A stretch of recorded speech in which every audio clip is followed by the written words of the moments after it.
Helldivers 2 Into the Unjust, and the new Dust Devils Warbond. It's been a week since its release now, so what's the verdict? Is it the best thing since sliced bread, or catastrophic PC combusting inferno of hubris manifest? We'll find out all this and more today. I'm Spartan Flash Sentry, and you're watching... Aw, son of a... First, I want to start off by saying I hope everyone's having a great day, but before I dive into today's Helldivers content, do me a big favor, make sure you smack that like and subscribe button down below. Give the channel a little love, I really appreciate it. Okay, so it's a little over a week since Arrowhead Studios released the latest expansion, Into the Unjust, and a solid week since the newest Warbond Dust Devils. And the results are, well, 50-50 when it comes to good and bad. Now, that said, the bad mainly concerns things like stability and optimization, but we'll get into that later. For now, on to the good. By now, everyone knows that we were sent further into the gloom to fight on the Hive world of Osha Uni. And within mere moments, or days for some other players, we finally encountered the Hive Lord. Now, credit where credit's due, it can truly be said that Arrowhead cooked with this one. This kaiju-sized terminid brought the thunder with its massive size, heavy armor, sheer mass flops, and acid attacks. Coupled with the new Rupture strain, this made for one of the most team-centric boss battles since the game inception. When I took down my first one last week, it was not without the help of my awesome Dutch Butters gaming-based buddies, the A-Team. We fought this thing for 34 out of the 40-minute mission, and you could bet your ass that we threw everything at this beast, including the kitchen sink. In the end, of course, as always, the A-Team was victorious yet again. Now, on to the chaff.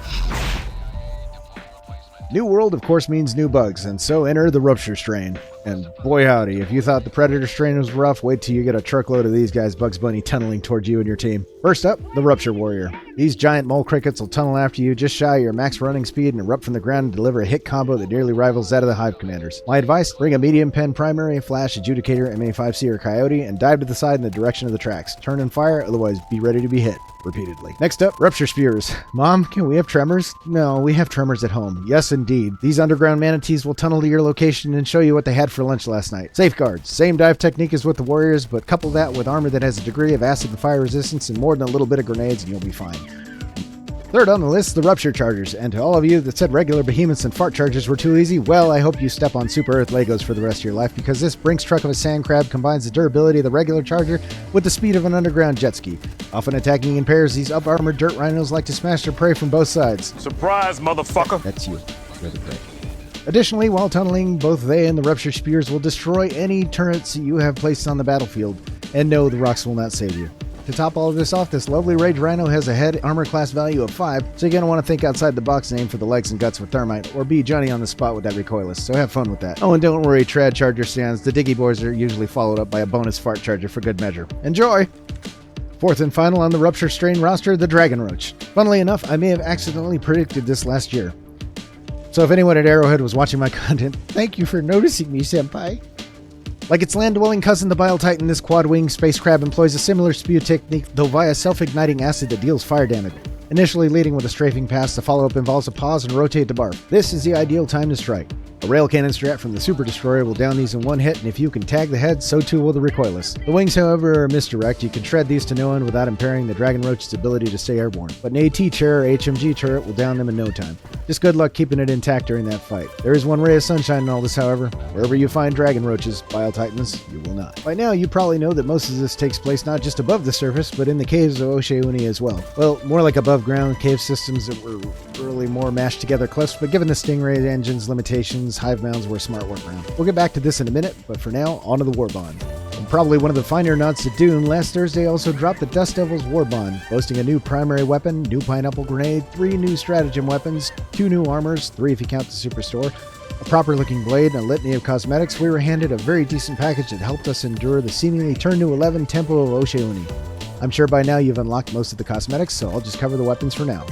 Number 1, the AR-2 Coyote. Desert warfare needs a proper desert rifle, and what could be better than an AK-47? Well, the Coyote's your answer.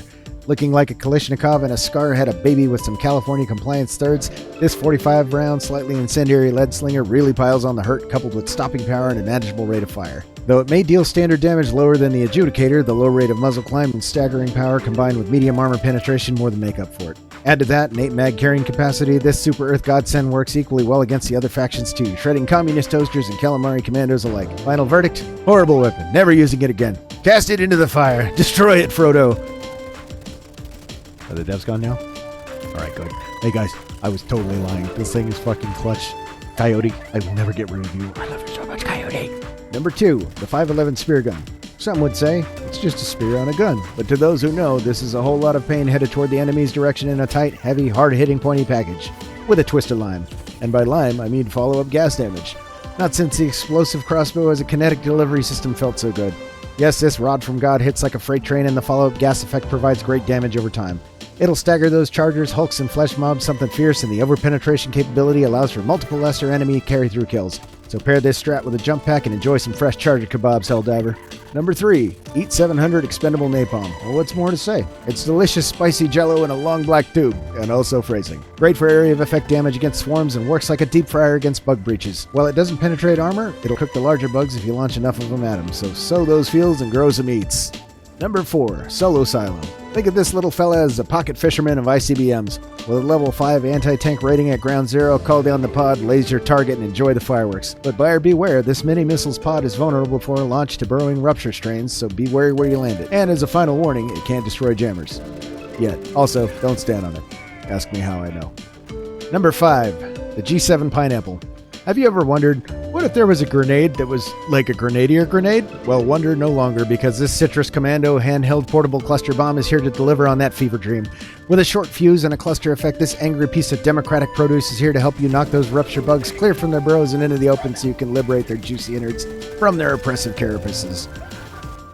Where this little guy really shines, though, is in the caves. Toss a few of them behind you or ahead in a crowded tunnel to toast terminids en masse with one boom. But throw them with caution because, as we know, shrapnel doesn't discriminate. Number 6, an honorable mention goes to the CQC-42 machete. Ever wonder why those cool Mall Ninja sword designs are never found in history? Well, for that, I give you the CQC. Looks cool, goes great with the Desert Drip, and advertises medium armor penetration under its description in the Superstore. But in practice, well, to test this out, we enlisted the services of retired Viper Commando Billy to test out the CQC for us on the planet Gakrux. It went about as well as you'd expect.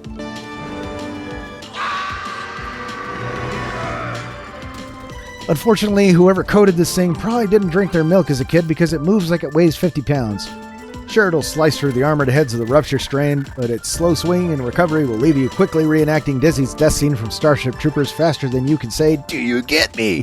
Bottom line up front, needs work, Arrowhead. Of course, I could go on for days about the rest of the Warbond items, but we really need this video to move on, so with that, I'll close out the Warbond segment with the armor. Buy them, use them, enjoy them. They offer both the fire and acid resistance of Freedom's Flame coupled with the long throw servo assist passive of the Steel Rangers. Worth the medals, Helldivers, so pick it up. Now let's move on to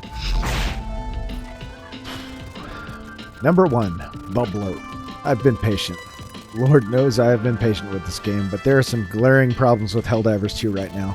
First off, the bloat. This game, once originally around 45 gigabytes, has, over the course of the last year and a half, tripled in size to somewhere in the neighborhood of 140. This puts it now larger than GTA Online and most of the AAA titles out there today. Whether it be duplicate assets or redundant textures, there has to be a way to rein this in. Honestly, it feels like the last 2 large patches of the game were merely installed alongside the base game and didn't bother deleting any leftover unused content. I get that it's a small crew out there in Sweden, but seriously, consider wrangling this game in size before it exceeds the capacity of commercially available hardware. I'm sure by now you've noticed I've renamed this channel to 12 FPS Gaming, and this game is the reason why. Now, I will admit, this laptop is top-of-the-line 2019 technology, and even with 64 gigs of RAM under the hood, doesn't really meet the new min-spec requirements for this game. On paper. The reality is that my Asus can and has run Death Stranding in full detail at 50 plus frames per second. As you all know, Helldivers 2 is built on a modified version of the Stingray engine from 2018. So there's a disconnect. There's absolutely no reason for this game to run like this, especially when games like Vermintide, coming from the same engine, run like glass on the system. So please get on that optimization, devs. Number 3, stability issues and audio cancer. Not since before the 60-day plan has Helldivers 2 been this broken. The game is now rife with slowdowns, rampant network disconnect issues, freezes, dropping to desktop, unloaded textures, and power cycle requiring crashes. This is not just on the Hive World side. Even in automaton sectors, there are previously playable situations where the game will literally lock up for 5 to 10 seconds before resuming, most often after your Helldiver's been killed by the enemy. Rampant disconnects have many players just parking this game for better performing titles. And as to the audio cancer, I of course am referring to the caves, with what I hope was intended to be some sort of proximity radio interference due to the Hive material coupled with an echo effect and a nod to aliens, instead becomes a cacophony of glitchy ear rape that feels like shoving your head into a running dryer full of broken glass and feral chinchillas. You can scream CPU bottleneck all day, devs, but this is the only game I encountered this on, so please, before you shovel more busted content into this game, fix what is clearly broken, but I don't expect you to hear this, especially if you're down in the caves. And with that, we come to the end of my review/critique of Helldivers 2 Into the Unknown and the Dust Devils Warbond. If you've been watching this long, thank you for watching, and I hope it was worthy of a like and subscribe. Key takeaways to remember here: I like this expansion. I like this Warbond. And I played with enough to both to gather this footage and buy all 3 pages plus the Superstore items. I love this game. I really do. I wouldn't be playing it still a year and a half later if I didn't. But Arrowhead, Shams, or even Pildstad if you're out there, the problems this game have now need to quickly be addressed. Players shouldn't need this to run the game smoothly, nor should a PvE game require a kernel-level anti-cheat that could possibly destroy thousands of dollars of hardware. Look, you guys have created lightning in a bottle with Helldivers 2, but if something isn't done soon to fix these issues, that lightning in this game is going to ground out, and players are going to move on. So please, try and shift focus on that before Into the Unjust comes Into the Uninstallable. Anyway, that's all I've got for now. Stay tuned, I have more content in the pipe, and as always, I'm Spartan Flash Sentry, and this is 12 FPS Gaming. Thanks for watching, and I will see you on the next drop. Spartan out.